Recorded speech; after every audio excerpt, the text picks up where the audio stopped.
Party with your host, Dustin Rybka. Hello and welcome to Sex Party. I'm your host, Dustin Rybka. With me on the show this week is Dr. Alix Agar.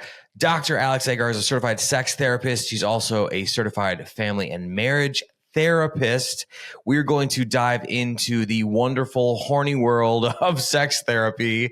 And yeah, listen, sex therapy can help you have better sex. As simple as that. But some people have these crazy stigmas that, you know, sex therapists fuck their patients. We're going to get her take on that. She's got some wild stories. You're going to want to hear those. We're also going to discuss the rise of AI and sex, the dating apps. Listen, there is so much value for sex, dating, and relationships in this episode. I don't want to keep you from the interview. So without further ado, please enjoy my conversation with Dr. Alix Agar. This week's conversation. Dr. Alix Agar, welcome to Sex Party. How are you doing? Hi, I'm doing well. Thanks for having me. How are you doing? You know, everything's on fire and I don't have a hose, but you know, we're getting there. Things are looking up, yeah. Right?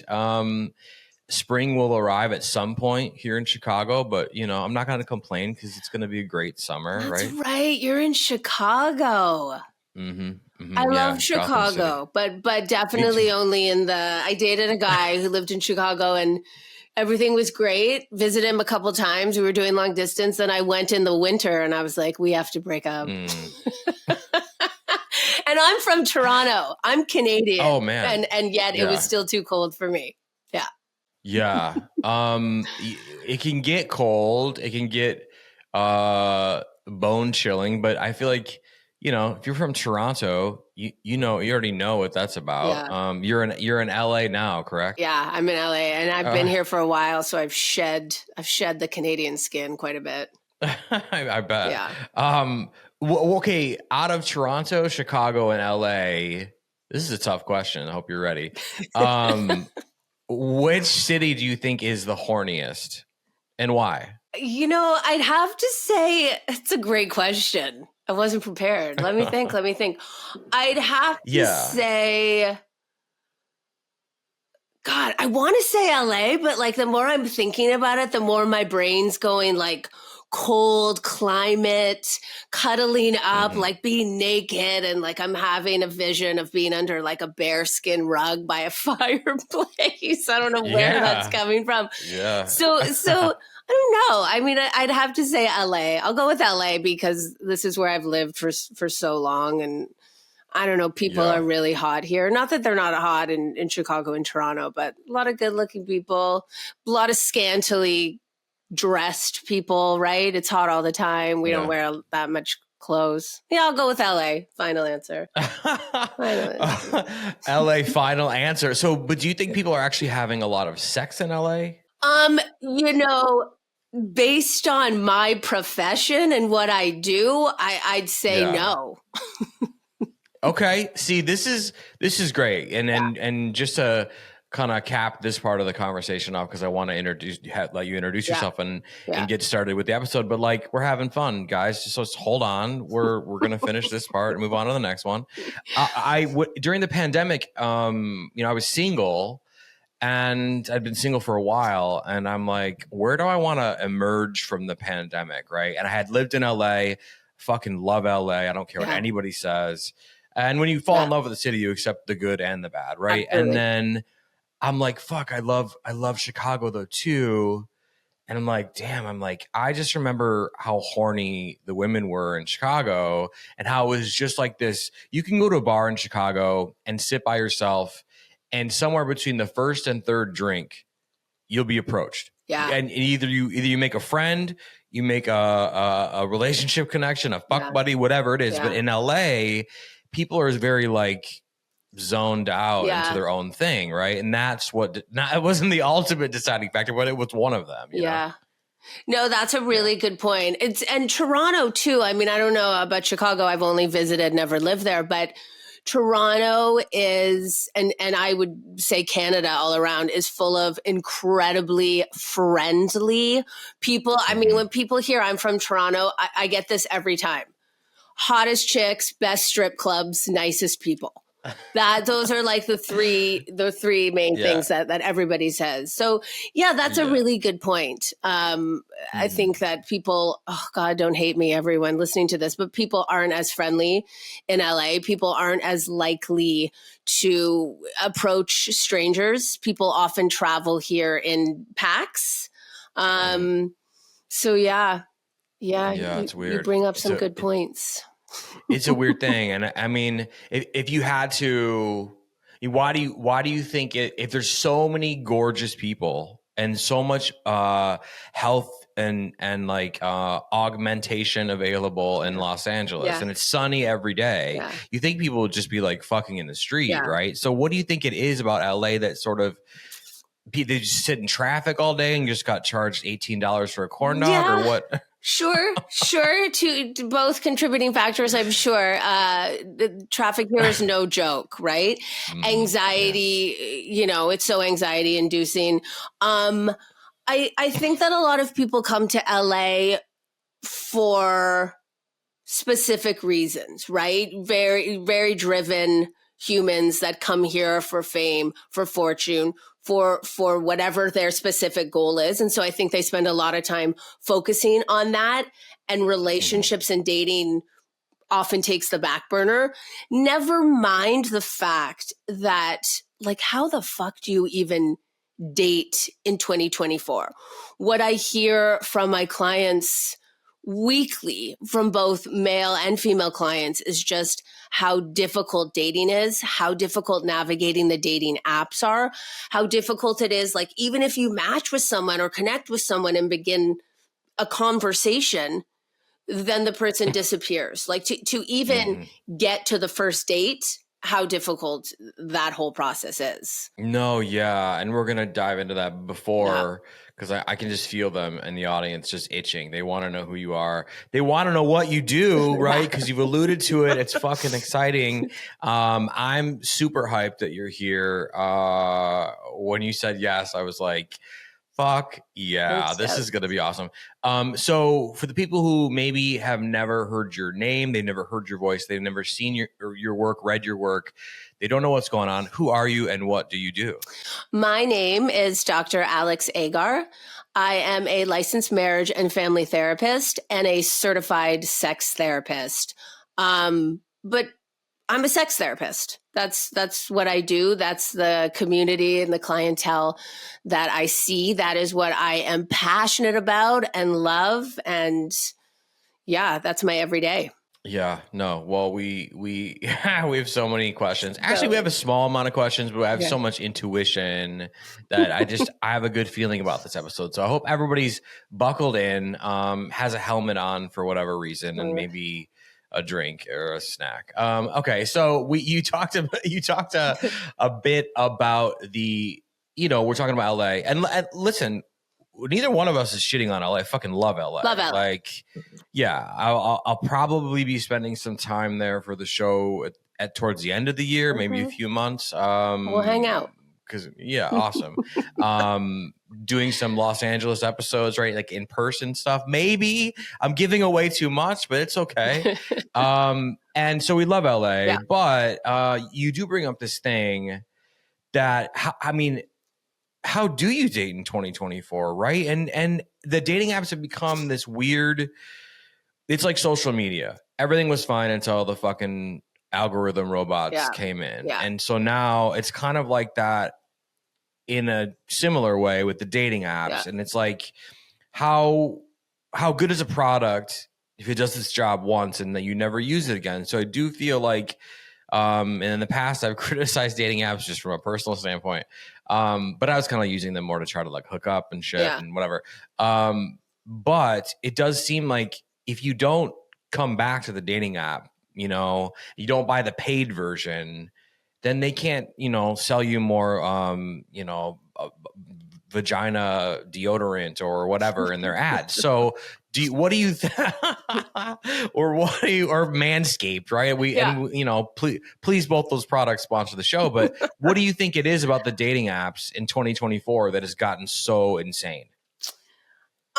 I just think it's oversaturation. I think that we as humans get bored so easily.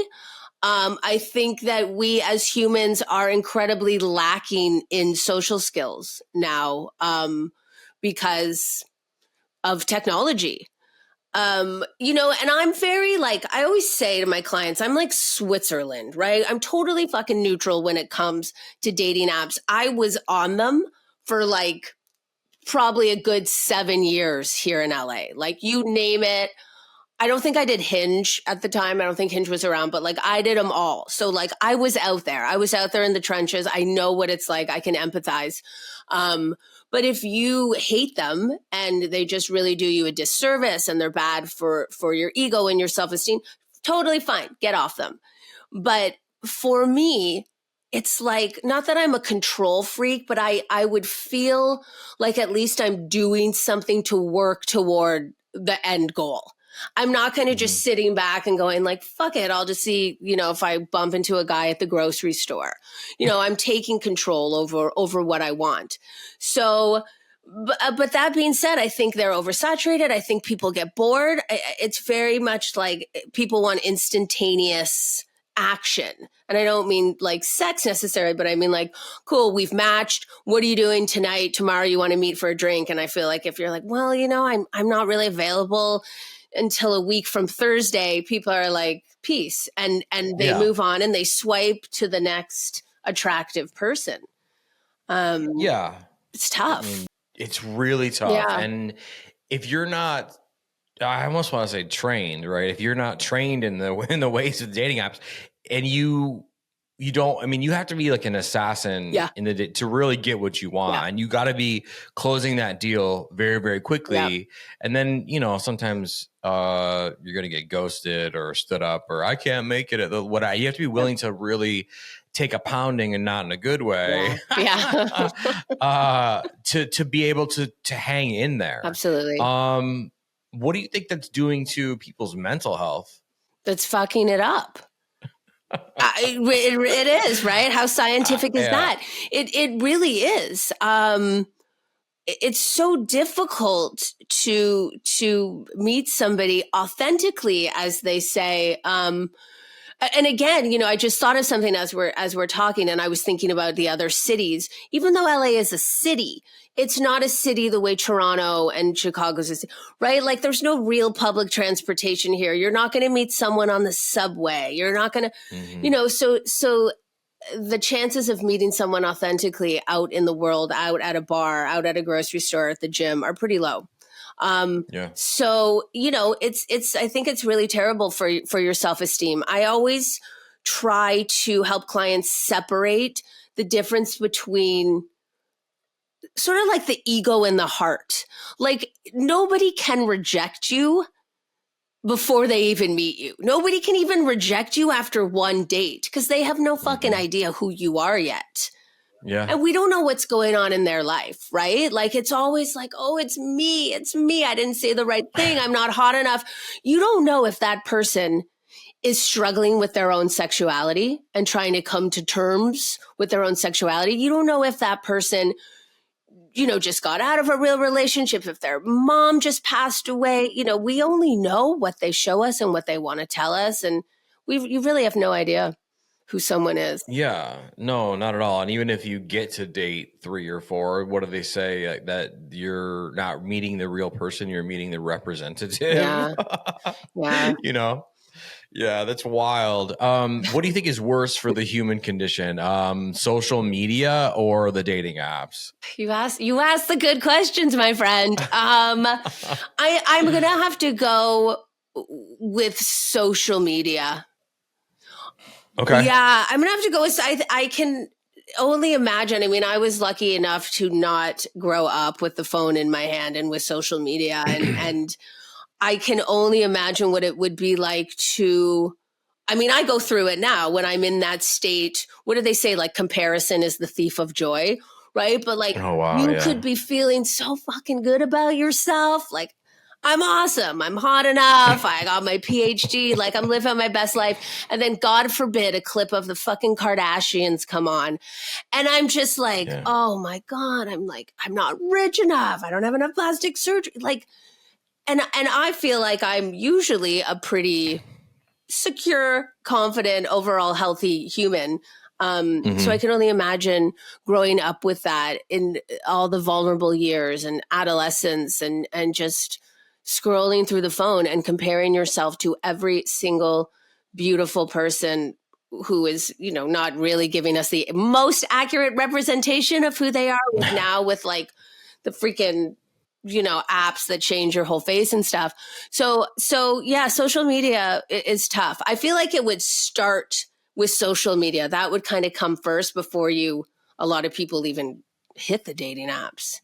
Yeah. And that would sort of set you up for feeling a little, if you would, I mean, that's the thing is they changed the algorithm, right? And like, you know, I hear from all sorts of people, but also too, like women, like, oh, I'll post an ass pic back in 2018 and it'll get, you know, 4,000 likes. And now they're like, why am I at 40 likes, guys? Like it's still my ass, like whatever. Yeah. But like for people that aren't, you know, Instagram models, just normal people, I got, when I launched this show, I got stuck in that a little bit. Yeah. I'm like, wait, why does no one care? What the fuck? One like, you know, or whatever. And my engagement, for whatever reason, although the show is becoming incredibly successful and I'm so lucky that it is, but my engagement in certain places is, like Instagram, is so low that I had to detach myself from those numbers, or else I was like, I should just throw myself off a bridge. No one gives a shit. Right. And so if I'm taking that into the dating apps and then getting whacked and then the dating apps with like connections and then disconnections, that's a 1-2 punch that I don't think anybody human is ready for. Mm-hmm. Mm-hmm. And it's crazy how just something like that, like not getting enough likes or thumbs up or whatever it is, can derail everything that you've accomplished prior to that. It's crazy. It's crazy. It's hard. Yeah, no, it's terrible. Actually, I think it's fucking evil. Yeah. They should just roll the algorithm back, and figure out another way to sell, you know, Manscaped products to us or whatever, or fucking Blue Chews or whatever. Everyone I'm mentioning, please sponsor. But you know, because it was better before, and I think there was a time when social media, no matter who you were, it boosted your ego, right? Because there was engagement and dopamine, the dopamine hits that you get to your brain. Yeah. Mm-hmm. And like just the idea that like, oh, this person liked my photo, maybe they want to fuck me. That makes me. I'm not going to act on it, but that makes me feel good, or whatever. And now it's like it's odd to me that a company would be having a positive effect, and then go, you know what? We could ruin everyone's fucking mojo and just like sell more deodorant. Let's turn this thing down. Right. And so do you see people, you know, coming to you with, you know, cause we're about to jump into the sex therapy portion of this, which, which is, I'm super excited about. But do you see people coming in and voicing these things that the dating apps and social media is having an effect on their sex life? Every day, almost every day. Yeah. I mean, it's of course it has an effect on your sex life. How, number one, like I said previously, even getting, I have lots of clients that would be totally down for a hookup, totally down for a one night stand. I do my best to empower, especially my female clients, to feel sexually empowered. And if you want to fuck, if you want to have a one night stand, as long as you're safe and you feel good about it and you're cool if you never hear from this person again, go for it. Right. But I hear, like I said, people are like, I can't even get to that first date. Even if I wanted to go and have sex with this person, it's almost impossible. And then there are other people, that see dating apps as only a way, because of the hookup culture, right? They think that predominantly men, are only on there to hook up and to have sex. And I think a lot of women aren't cool with that and still are looking for a relationship. And so that's difficult. How do you navigate that? And then, this is 2024. Anxiety is rampant, depression. Everyone has a certain amount of depression and anxiety, and that absolutely plays into sex, which I don't want to get ahead of myself, but yeah.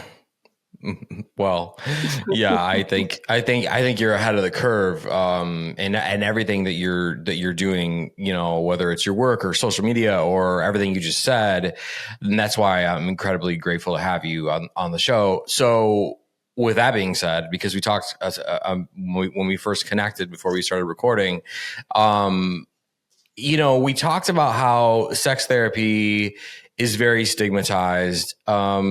And there isn't an awareness around it. There's maybe like an embarrassment around it. People think that you fuck all your clients, right? So let's roll this thing back and just go back to source, back to basics, and have you explain, and let's talk about what sex therapy actually is. Yes. Awesome. Really quick answer. I mean, sex therapy is a place where you can come and talk about all things sex in a non-judgmental, safe, non-biased, open, loving, caring environment, right? So what do I see? Why do I get clients? Sexual dysfunctions, right? So issues around erectile dysfunction, premature ejaculation. For women, vaginismus, vulvodynia, pain around sex. People that just want to enhance sexual pleasure. I get a lot of women predominantly that, due to possibly religious guilt or shame, growing up in that environment where you are told sex is bad and masturbation is bad and God forbid you self-pleasure yourself, you're going to go to hell. Women like that come and they are ready to learn about sex. So just sex education and learn about self-pleasure and what that's like and really kind of go on their own sexual journey.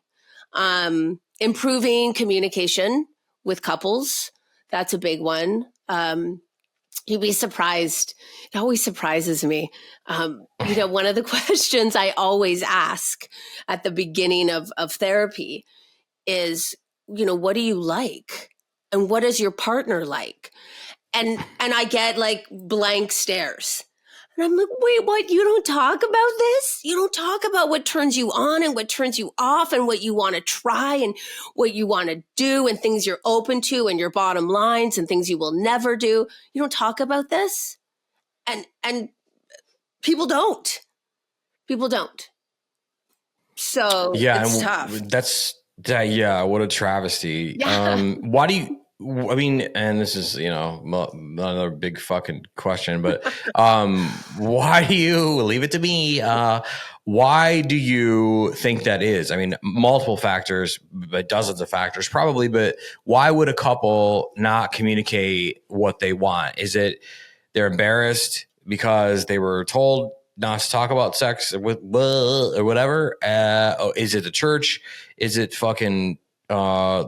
the government? I mean, what is it? I mean, I kind of want to say D, all of the above, but I think it's like a plethora of reasons. I think, let's throw religion away right now. And let's say this is a couple that's, never been religious. So religion doesn't play a role.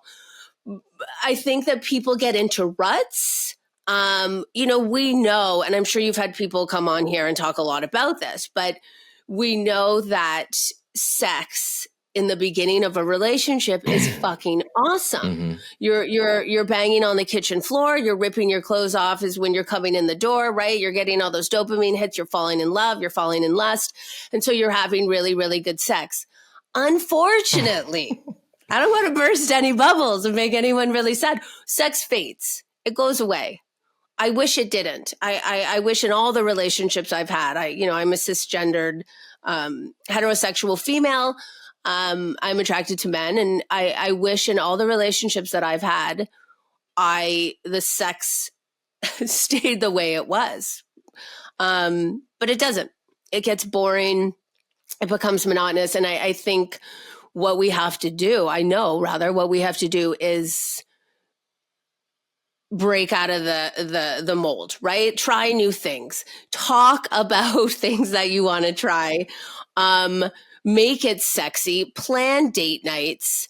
I always assign couples questionnaires, right? Which is like, I would be open to trying. And all you have to do is circle like yes, no, maybe. Mm-hmm. And, people come back and it's really anxiety inducing for them.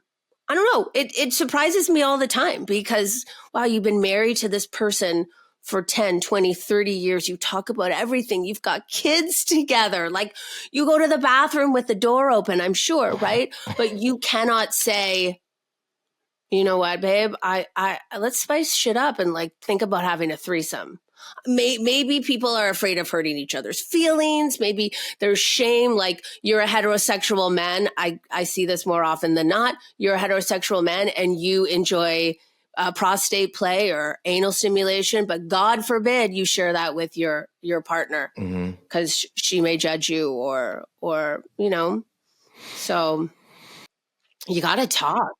Yeah, it is so strange. And yet I feel like most of us have on some level have gone through that where, my thing used to be like, I just am a fucking monster. Like, I'm just very like kinky and like want to push the envelopes and do all this shit. And, I was always into like, facials, still am, and anal and all these things. And it's like, I was a nightclub promoter for a long time. And so there's a lot of women that I had experiences with over the many, many years of the hat and many, many experiences.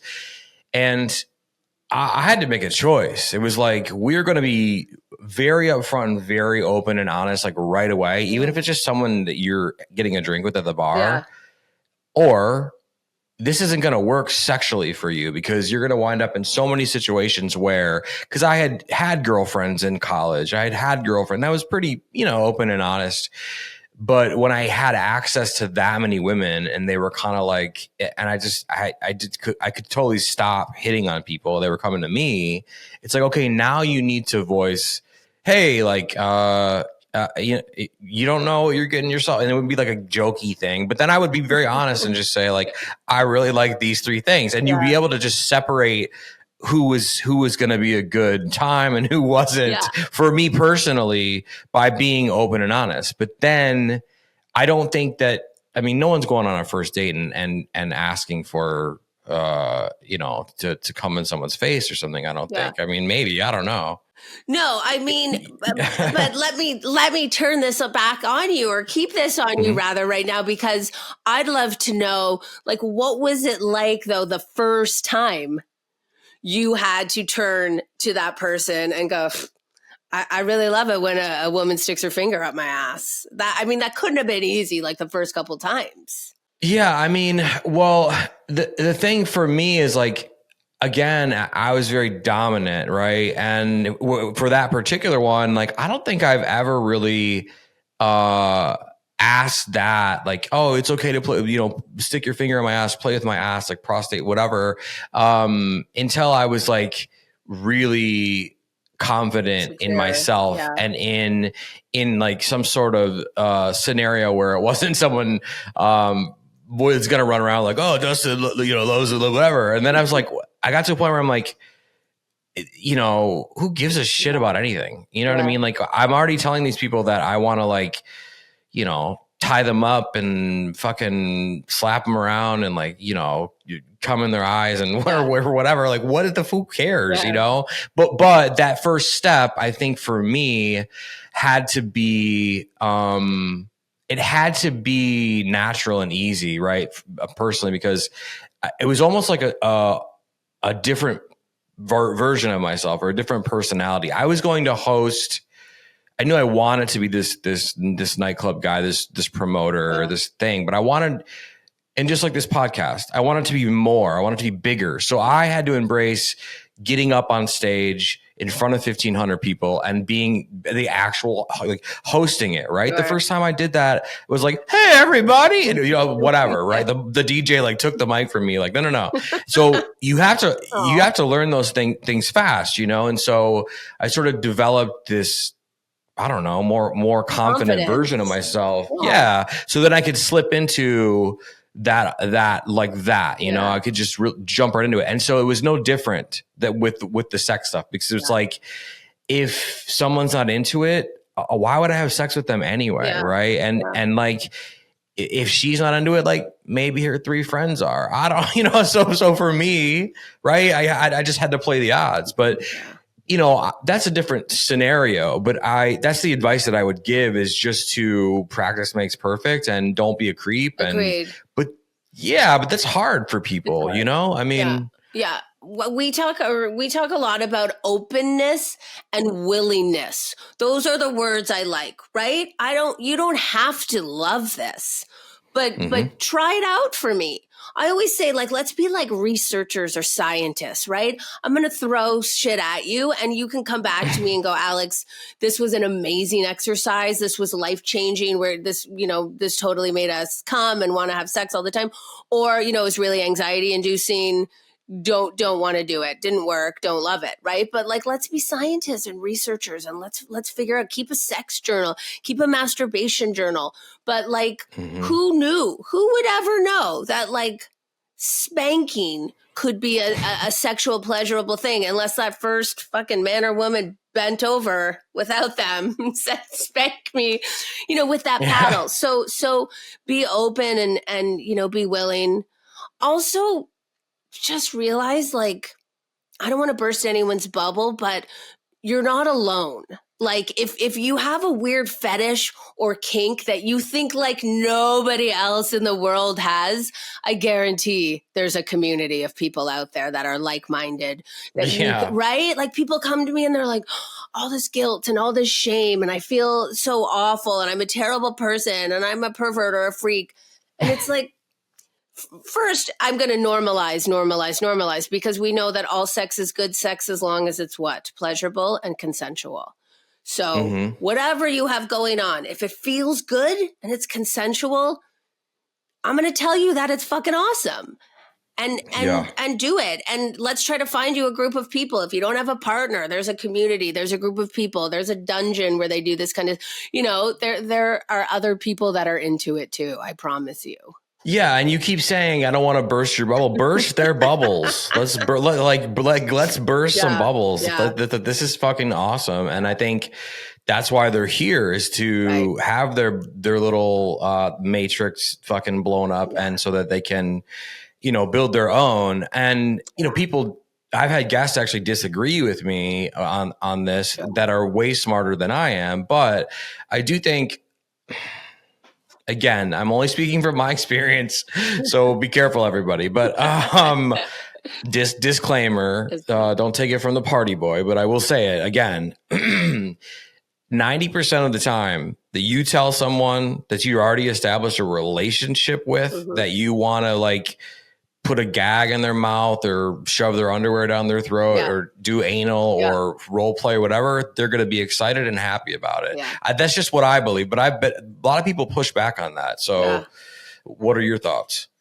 I agree. I mean, I think that people, well, should I overgeneralize? I think that the majority of people, you know, want to experience pleasure and want to, you know, be open and experiment and try new things. You know, that's what's going to keep relationships exciting. And yeah, I would hope so. But again, I don't give a fuck if they don't. Like, you know, I recently spoke at a conference or the Vibe Expo, and my topic was like fantasies. And a lot of the questions I had were like, okay, well, let's say you've got this one fantasy, but your partner is not into it. And we've talked about it. It's like, okay, but we still have to, unless you're going to break up, we still have to find a way to incorporate your fantasy and your partner together. Like, if you love fucking licking feet, your partner thinks feet are disgusting, I don't know, we can come up with things. right? So you can still have good, hot sex with your partner and you can still get your fantasies and your needs met. Right. So there's a way, but you have to talk. Like, I can't preach this enough. And the worst that can happen is your partner is like, yeah, I mean, I'll give it a try. And then you try and you're like, no, I'm not that into it. I mean, maybe we'll do it on your fucking birthday. You get that once a year, you know? That's so depressing, though. I know, but you know, it takes work, right? Monogamy, it's all difficult. I mean, polyamory is not that easy. Consensual non-monogamy, monogamy, it all takes work. It all takes communication. But yeah, you got to talk. You got to talk to each other. Yeah.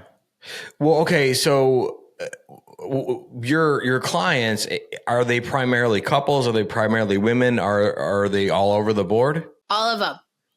Love that. Yeah. Men, women, couples, people, diverse humans, diverse cultural backgrounds, ethnicities, sexual preferences, sexual lifestyles. Yeah. When I started out doing this, a lot of people were like, well, what's your niche? I'm like, my niche is sex therapy. I absolutely want to see everybody. I don't want to just work with women or just work with men or just work with couples. So I see everybody, and it makes it so interesting. There's not a day that's the same. Yeah, no, that's beautiful. Yeah. That's really beautiful. Yeah. Have you ever had a day? Have you ever had a day where, like, okay, you're closing up shop, and right, you're locking the door and whatever, and you're like, oh my God, like this is what a day. Like I've never heard something like that. Yeah. I need a vodka soda or some whiskey, perhaps a joint or something to decompress. Right? Yeah. Go over to the bar cart, pull a Don Draper. Yeah. But like, how many times has that happened to you? Because you're hearing all this gorgeous, beautiful stuff, but it's also like, whoa, or whatever, over and over again. Yeah. It's difficult. I think that every therapist you will ever meet will tell you that. I don't know how you knew my drink, but it's a vodka soda at the end of the day is all I live for. Yeah, me too. So yeah, I think every therapist will tell you that we have days that are easier than others. Sex therapy, as difficult as it can be, I don't think it's as difficult as dealing with clients that are suicidal, right? And people that, or working with children, which amazing humans do. I did not want to, for many reasons, and that kind of being one of them, just how draining on you that can be. But it's tough. I mean, talking about sex all day, every day, I think that's another misconception, that sex therapists have like these hot, awesome sex lives, and it gets tough. Yeah. No, I mean, of course it does. It's still a job, right? Yeah. And you have to be mentally prepared, right? I mean, I just do a podcast and I'm like, we're just over 2 years in, and I'm like, maybe it's 2 vodka sodas tonight, maybe 4, I don't know, whatever. And I absolutely love what I do. Yeah. And it's gorgeous. And I've totally changed as a person. Like I never thought, right? So yeah, I mean, what you do is even more profound. You're not some fucking idiot like me, like on a podcast, but you're actually amazing. We need more people like you, right? No, but I'm serious to have these conversations. We need more people like you. It's frustrating. I think the most frustrating thing for me, and this is probably like my personality too, I'm really like directive and solution focused, and I come in hot, and like with me, we're talking about like blowjobs and ain't like probably the first session. So I think it can be like, but I kind of want like exposure therapy. I kind of want to like throw you into the pool, to get you talking about sex. But the thing that's the most difficult for me is that all the work we can do to help with like misconceptions around sex and sexual self-esteem and sexual empowerment. The one thing I can't do is get you the penis or the vulva, which I always kind of joke about. Like, if you're single, we're going to do amazing work, but I cannot like go out with you to a bar and be like, all right, now I want you to take that guy home and fuck him. Right. And then like call me tomorrow and like, let's have a session. You can let me know how it went. I can't. Yeah. Right. Well, yeah. And you mentioned misconceptions. Yeah. I love that I'm about to ask this question, but the other one that you talked about was people think that you're going to sleep with them. Right. And so have you ever had someone come to the office, man or woman, and be like, okay, and like unzip their pants, like how do we work this out? No, but I've gotten, so we offer, I don't want to overgeneralize, but again, I think most therapists offer like a 15-minute phone consultation. And so many times, I would call up someone and they've gone out of their way to like go online and book an appointment and give me a few details. And, you know, my spidey sense got better as I went on, but like I've had, and it's sorry, men, it's been always men, the guys that sort of just start talking to me and they're like, yeah, well, this is going on. And then they'll throw in there something like, I just love it. Like I'm fucking my stepmother and my big hard cock, and they get just like really graphic, and I'm like, oh God, this guy's not really serious, and he's just trying to get off by calling up a sex therapist. I'm kind of like, God, you just like wasted 10 minutes of my time, which is annoying. But I'm sure, you know, again, now we're post-pandemic and we're doing a lot more telehealth. But I've had a lot of men that are really adamant about doing in person. They really want sex therapy in person, and that's fine. And there is something called sexual surrogacy, and sexual surrogates are amazing, and they can touch and be touched, and they're going to work with you, and they're awesome. And you know, so I found myself saying more times than not, "Oh, what you're looking for, sir, is a sexual surrogate. It's not me. Yeah, it's not what or I a did. sex worker or something. I don't know. Yeah. What are you doing, buddy? Like, I just didn't know if you like went to grab some papers off the printer and came back and there was like a dude naked on the couch or something. Probably on the other end of the phone, but not in person. Oh yeah. Definitely on the other end of the phone. Well, I mean, you know, what would you say, as a prominent sex therapist? What would you say? And again, I'm going to generalize, right? I'm going to burst the bubble. I'm whatever, right? Yeah. Because I'm the host, and that's what we're here to do. Is there like a top 2 or top 3? Like, what are the big problems with sex right now? Erectile dysfunction. Okay. ED, definitely with men. And I know there are some people that don't like that term. But until we come up with something different or better, that's what it's called, erectile dysfunction. And again, I tie it's anxiety. So no matter what, you know, you say, I know that this is tied to anxiety, and mostly because if you're coming to me, it's happened to you once. And for you guys, I'm so sorry. It's awful. But if it happens once, your brain immediately goes back to that place. Oh my God.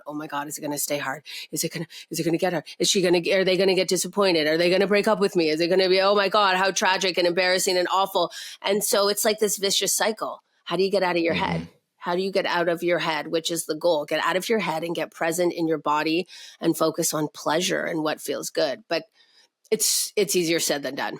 Easier said than done. Yeah. Sure. So it's mainly men coming to you like totally freaked out that their penis doesn't work anymore, or is it women like, hey, my boyfriend or husband is having issues and that's why we're here? Or I would say with men, right, like almost all of a majority of my male clients have issues with ED.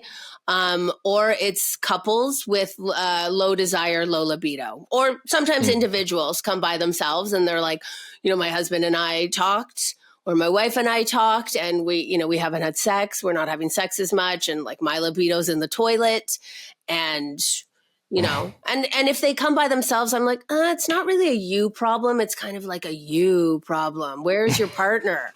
Bring them in. Like, what are they doing and not doing? And are you talking? So yeah, I would say a really big one, probably the biggest, thinking about it, is like low desire, low libido. Yeah. Okay. So ED, which whatever, guys, get over it. Erectile dysfunction and low libido. And with erectile dysfunction, right? When it is caused, you're right. Like, because your brain does this loop thing once it gets attached to something, right? And if I say, don't think of a purple elephant on fire, you just thought of a purple elephant on fire, 100%. And I just added the disturbing part on the end to make it more fun. But but if you go into something like, I'm not going to get hard, I'm not going to get hard, I'm not going to get hard. So how do they stop that loop, right? Do they just embrace it and say, you know what, I'm not going to get hard, who fucking cares, and then whatever? Or, I mean, I know it's far more nuanced than that, but like a good first step, right? Embracing it is important. Again, normalize. I think a lot of what I do too in sex therapy is debunking like myths, stupid shit that people get in their head about what the opposite sex wants. And like, sure, do women want to get laid? Absolutely. Do we want, but there's so many more important things. Let's be honest. Women want, and men too. I mean, people want someone that is going to be a good partner, somebody that is financially set, right? Somebody, if you want kids, somebody that's going to be a good mother or a good father. I mean, there are other things. I don't think that women want to be railed for hours. That's a myth. Like, we get dry, we get bored. And I don't know how much, if everything else is there, like how, I don't want to get in the age-old conversation about penis size, but it's like the size and how long you're having sex for and how long you're staying hard. There's just so many other things under the umbrella of sex other than penis to vagina penetration, right? Are you going down on her? Is she orgasming that way? Is there oral sex? Are you engaging in foreplay and warm up and other fun things? There's so many things that we could do. Do you have toys, right? Bring in some toys and have fun that way. And then other than that, it's like, we've got drugs now, right? You can take some Cialis. I always think of it as like going into battle with armor, right? That's what Cialis is. Yeah, it's just that extra fucking thing that's going to like make you feel confident. It doesn't work for everybody all the time. But it's really like, let's get to the core of like what's going on and then dive into that. If it's been like a really bad breakup or a past negative experience or some other trauma that they've had. And then like, there's exercises, but it's about like slowing down and going back to like, why do you have sex in the first place? Like, let me ask you, why do you have sex? Oh man, because my brain just will not let me not have sex. No, I would say if I had to answer that, well, personally, yes, it feels good, but for me, I just want to like explore and push the envelope, and so I just want to. It's almost like I'm sort of seeking some sort of answers or something. I mean, I get such a physical high. Like I feel high when I have sex. I can obviously like on no drugs, on no alcohol. Yeah. I feel incredibly like powered up. Like, oh my God, it like does something to me. And it's just, and I for as dominant and like hair pulley and whatever crazy I am, I also love, which has been a blessing and a curse, but because I went down this performative route and still do sometimes, but I love like to give a woman pleasure. So that would be my answer. Have you ever been in love? Oh yeah, I'm in love right now. Do you find a difference in sex between, just out of sheer curiosity, like when you're in love and there's a lot of like intimacy and connection to wonderful random one night stand sex? Well, yes. And so the sex is so much better when you're in love. Yeah. And I say that and people are thinking, oh, he's having lovey-dovey sex. No, we're not. We're still in the sex swing on the counter, like crazy fucking role play, whatever. But it's more fun to pretend and do crazy things with someone that you love and are comfortable with, for me, than it is to go out. And when I was single, already told you about, about my sordid past or whatever. One night stands are fun, but there's always a level of like awkwardness, right? You don't know, like, does this person have a hamster? What's touching my feet? Like, we've all been there, right? Yeah. Can I open the medicine cabinet without some weird? I got to get out of here. Yeah. What's that smell? Like we've been through all that, and so I think all of those things are eliminated once you're with a partner in love. For me, the sex gets dirtier when I'm in love, and so. It's a fun thing too, because it just gets so raunchy, at least with me, but it's like, it feels better. Yeah. So. Because I think you can be your authentic self. Right. And there's less judgment, and, this person knows all the shit, all about me, the good, the bad, and the ugly. And you're not, you're not necessarily like looking at yourself in the mirror going, oh God, I gotta like suck in my gut, or my tits are like moving. You know what I mean? Like you're comfortable, and that's what sex, in my opinion, should be. It's messy, and there's like cum and sweat, and that's really good sex, because you're just in the moment and you're just feeling pleasure, and that's it. The second you start thinking about something else, the way my body looks, oh my God, am I going to like squirt? Am I going to come? Is it going to be messy? Is there going to be blood? You're going to be taken out. You're going to be taken out of the moment, and sex isn't going to be as good. Yeah. That's my problem too, is there are times where I'm like having incredible sex, and then my brain's like, are we going to come? I'm like, fuck, what the fuck, you get out of here, Yeah. And that's tough, because there is like an OCD loop piece to it, and I think a lot of people struggle with that, and they just think that's it. There's no answers. There's no nothing. And then they wind up having shitty sex for a long time. And at that point, like, that's when they're calling you naked from the. Yeah. But I think, that's so fucking weird.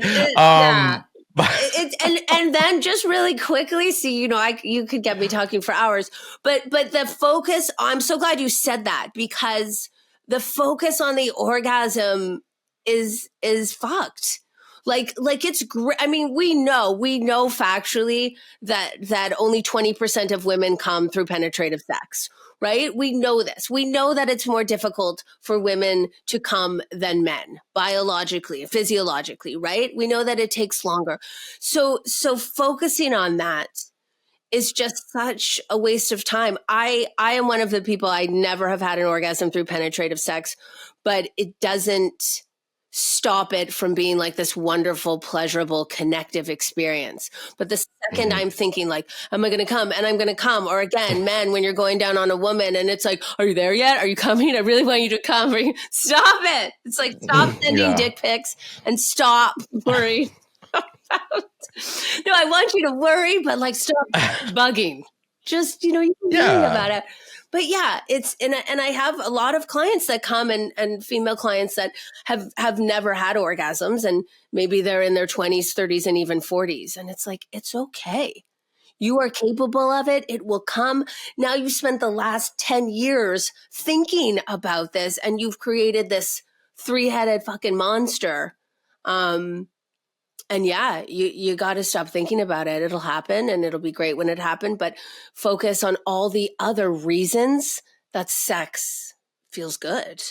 Yeah. And I think it's important. No, for sure. And I think it's important to, like, number one, not call you nude. I think that's really important that people should not do that. And two, I think that most of these things that we create in our minds are made of paper. They're not real. Right. And until we are like, I'm willing to go into battle and I might get killed. Like, I might not get hard until we're willing to like be like, hey, for some reason, my dick's not working or whatever, right? I don't know why I said it in that voice, but let's watch a movie. Yeah. And then the second you're like, and the trick that I learned from a therapist a long time ago was like, tell yourself you can only masturbate 3 times per week.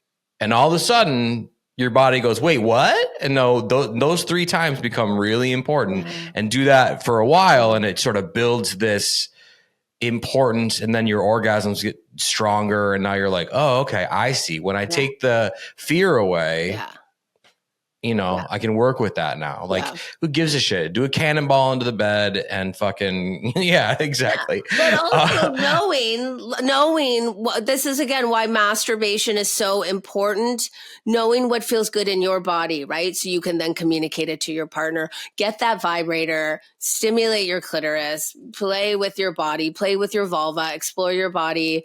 Men, obviously it's less of an issue. Your penis is just there. You touch it a lot. Yeah. Well, With the prostate stuff that you talked about earlier, my girlfriend got me a prostate massager and here's the thing, is like, I'm very open. I'm very, I just don't give a shit, right? Like, about the sexual, whatever. Even I was so shocked that she got me that, right? Mr. Sex Party. I was so blown away, right? Right. And I'm like, this, okay. Yeah. And so then when I go to use it, my brain is like, oh, this is going to be fucking great. Let's go. Oh, yeah. And then it's like, wait a minute.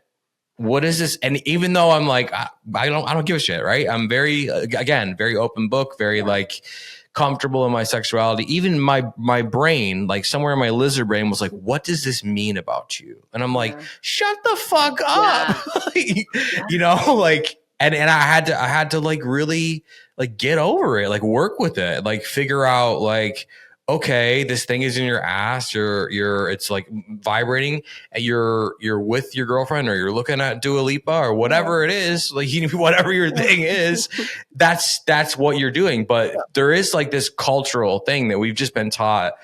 I'm somebody famous who I will not mention on the show because he's just a disgusting person. Like, one of his exes, said like, oh, he likes ass play, and he like went on this tirade like for years where he's like, I would never have something. I was like, bro, just fucking own it. Who gives a shit, man? It's so weird. Like, all men are as open and as accepting of your sexuality as you are. There's just still, that's what that taught me about the prostate massager. I was like, damn it, there's still some bug in there that's like telling me this is not normal or something.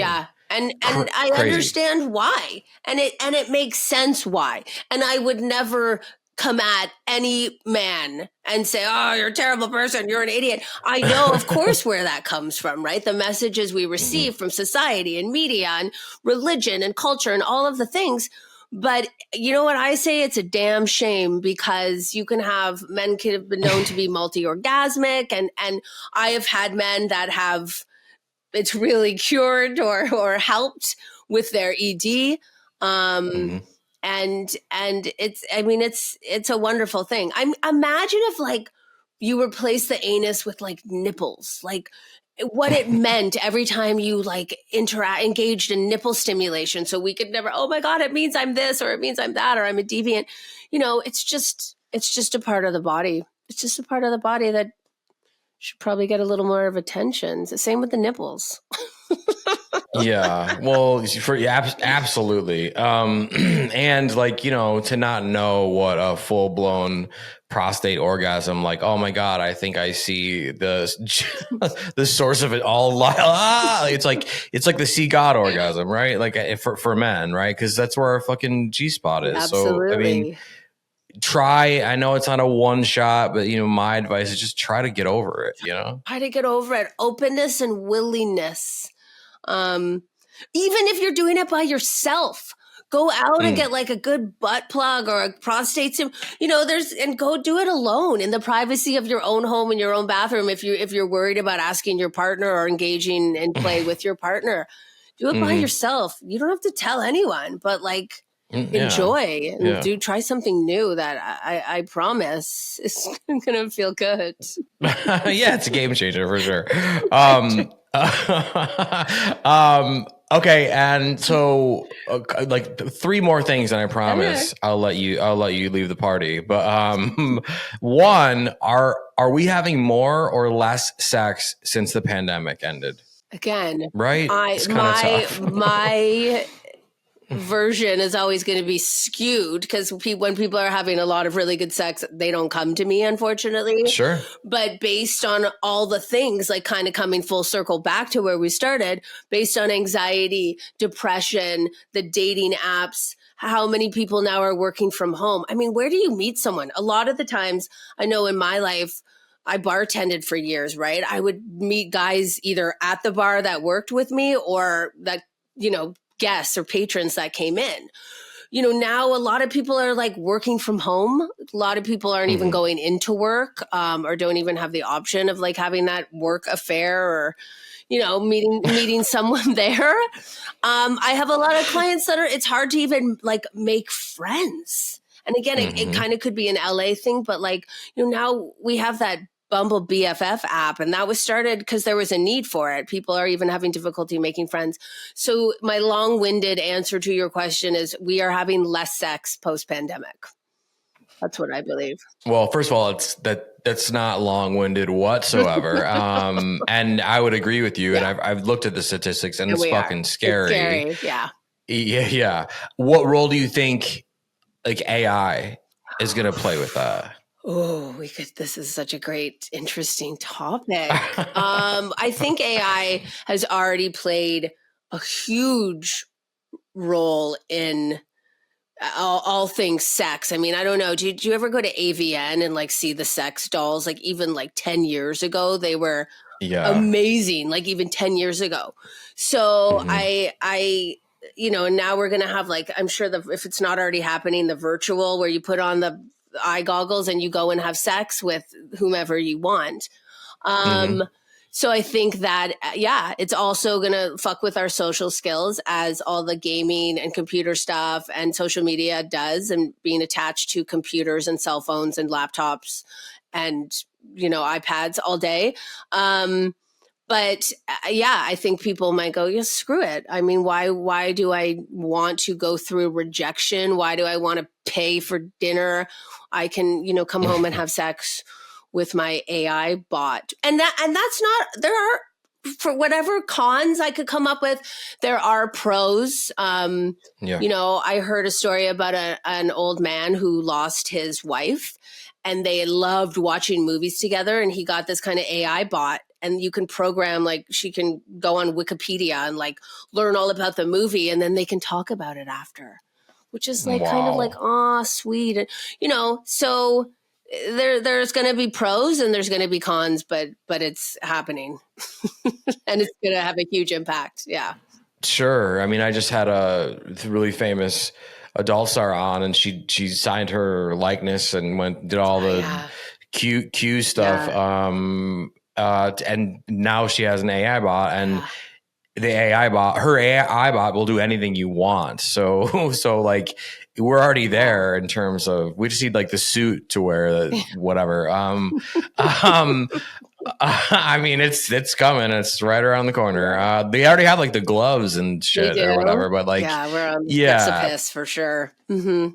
I mean, how many horror movies are going to crush someone's penis to death with a suit, though? I mean, we're like, So, and there, people insane. Are going to push back. It's sort of like pushing back on how robots are going to take all of our jobs.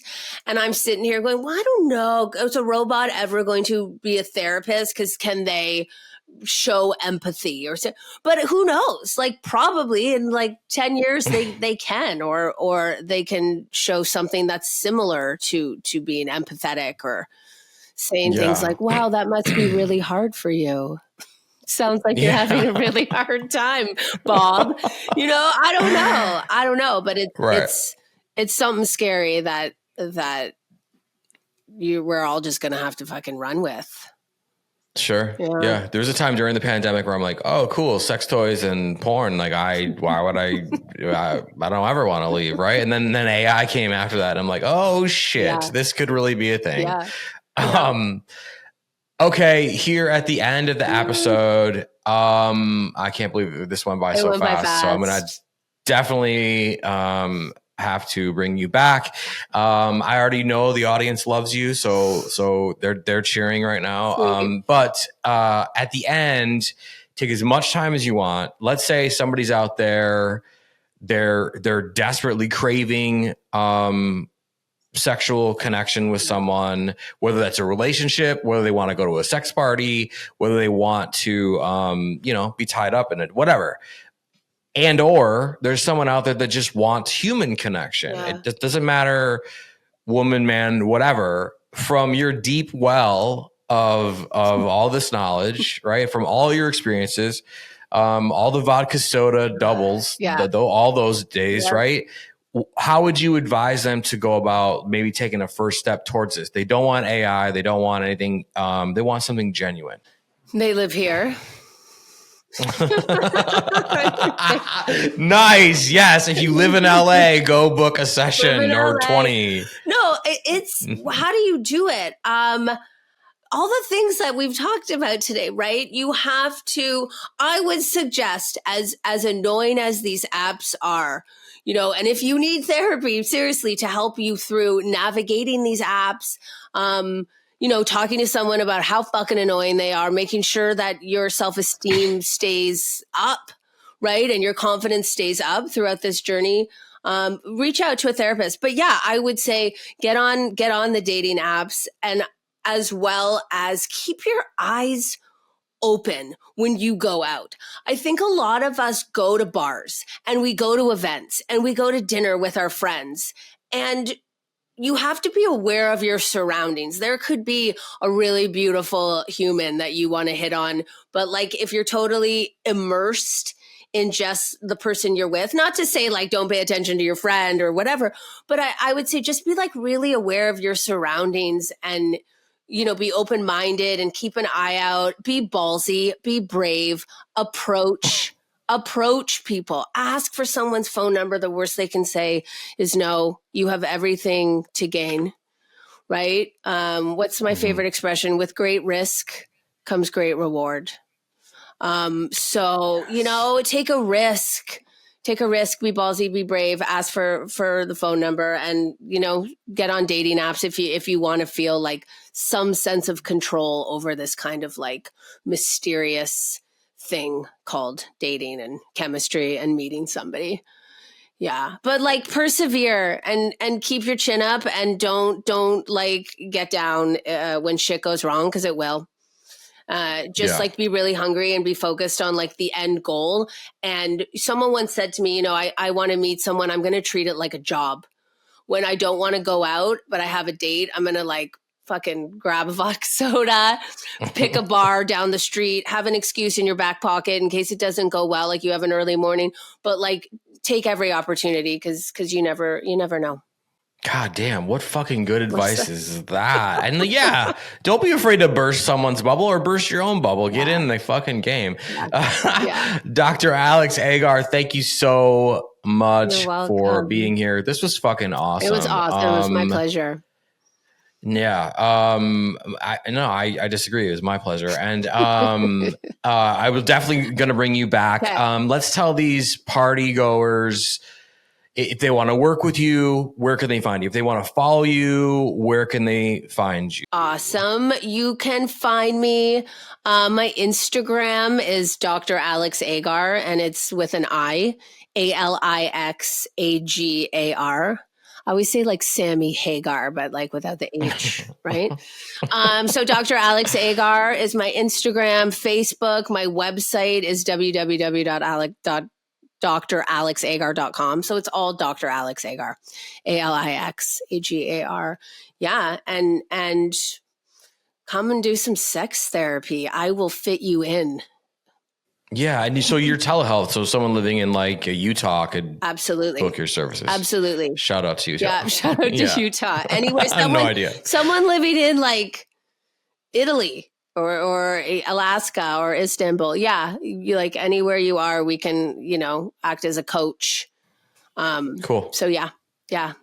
Amazing. Well, thank you so much. I got all this whole other set of questions. I'm like, fuck. I'm like, but it's where the conversation went. So thank you so much for being on. Yeah. Coming very soon. Thank you so much for being on the show, and we will definitely chat soon. Okay. Big thank you to my guest, Dr. Alix Agar, for being on the show with me. She will be back But before she comes back, go show her some love. Go book a session with her. It's simple, it's easy, and now you know what to expect a little bit. It will help you with your sex life. It'll help you with your dating life. Go do it. Go follow her on Instagram. If you are ready to see Dr. Alix Agar again, if you're a loving guest like Dr. Alix Agar, if you want to hear me say her name 1,000 more times, if you want to show Sex Party some love, some appreciation, and you're listening on platforms like Apple and Spotify, how can you do that? Well, you could leave a rating. You could leave a review. Those things are wonderful. Those things are nice. But what you really want to do is you want to make sure you're subscribed to the show so you never miss a brand new episode every single Wednesday, especially if you're on Apple. You want to make sure that you're subscribed. Go to Apple Podcasts, go to Sex Party with Dustin Rybka. Upper right-hand corner, you want to make sure you see a check mark, not a pause button, not a smiley face. Press that until you see a check mark, because supposedly Apple is unsubscribing people from certain shows. What's going on, Apple? If you're watching on YouTube, I see you. I love you. If you're watching on YouTube, have you ever seen a ghost? That's it. That's the question. Leave your answer in the comments. If you're watching on YouTube and you want to show the show some love, what can you do? You can like this video. You can like all the videos. You can leave comments. Again, those things are wonderful and nice. But you also want to make sure that you're subscribed to the show so you never miss a brand new episode every single Wednesday. I'm always available in the DMs on Instagram, and I will see you all right back here next week. Thanks for listening. The party continues next week. Click subscribe and let's make this a regular thing. Follow the show on Instagram and Twitter @SexPartyFM. Follow Dustin @DustinRybka.